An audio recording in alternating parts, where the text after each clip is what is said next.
ত্রয়োদশ জাতীয় সংসদ নির্বাচনের দোরগোড়ায় বাংলাদেশ। রাজনৈতিক দলগুলোর ইশতেহারে প্রকাশ পাচ্ছে নানা রকম পরিকল্পনা ও সম্ভাবনার কথা। একে একে সকল পরিকল্পনা বাস্তবায়ন করতে চায় দলগুলো। তবে প্রশ্ন হচ্ছে, সবার আগে কোন বিষয়ে সর্বাধিক গুরুত্ব দিলে নির্বাচিত সরকার সফল হতে পারে? অর্থাৎ নতুন সরকারের সামনে প্রথম ও প্রধান চ্যালেঞ্জ কি? বিশেষজ্ঞরা বলছেন, যে কোনো সরকারের সামনে সবচেয়ে বড় চ্যালেঞ্জগুলোর একটি হলো অর্থনীতিকে স্থিতিশীল ও গতিশীল রাখা।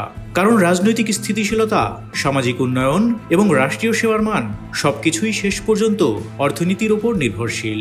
তাই বিশেষজ্ঞদের মত, ক্ষমতায় এসেই সরকারের প্রথম অগ্রাধিকার হওয়া উচিত অর্থনৈতিক পুনরুদ্ধার ও টেকসই প্রবৃদ্ধি নিশ্চিত করা।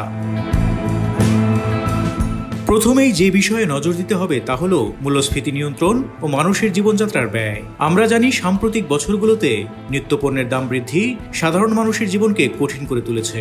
খাদ্য, জ্বালানি ও পরিবহন খরচ বাড়লে সবচেয়ে বেশি ক্ষতিগ্রস্ত হয় দরিদ্র ও নিম্ন আয়ের মানুষ।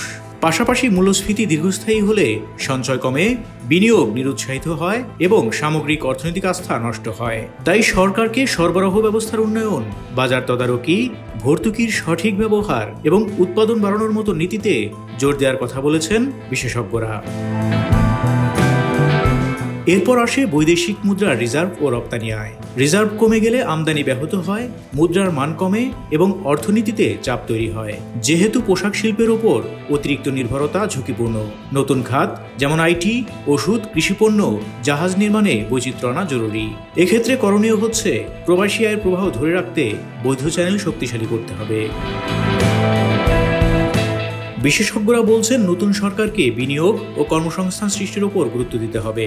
টেকসই উন্নয়নের জন্য দেশি বিদেশি বিনিয়োগ বৃদ্ধি অপরিহার্য। আর রাজনৈতিক স্থিতিশীলতা, সুশাসন, দুর্নীতি নিয়ন্ত্রণ ও সহজ ব্যবসা পরিবেশ বিনিয়োগ আকর্ষণের মূল শর্ত। এছাড়া শিল্পায়ন ও দক্ষতা উন্নয়নের মাধ্যমে নতুন কর্মসংস্থান তৈরি না হলে তরুণ জনগোষ্ঠী অর্থনৈতিক বোঝায় পরিণত হতে পারে। গুরুত্ব দিতে হবে ব্যাংকিং খাতের সংস্কার ও আর্থিক শৃঙ্খলার বিষয়ে। কারণ খেলাপি ঋণ, দুর্বল তদারকি এবং অনিয়ম ব্যাংকিং ব্যবস্থাকে ঝুঁকির মুখে ফেলে।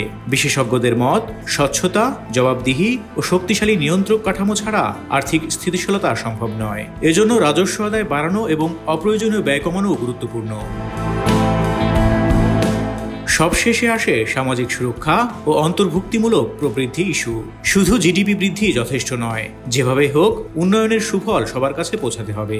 দরিদ্র সহায়তা, শিক্ষা, স্বাস্থ্য, বিনিয়োগ, গ্রামীণ অবকাঠামো উন্নয়ন এসব সামাজিক স্থিতিশীলতা নিশ্চিত করে। সর্বোপরি বৈষম্য কমানো না গেলে দীর্ঘমেয়াদে অর্থনৈতিক অগ্রগতি বাধাগ্রস্ত হয়।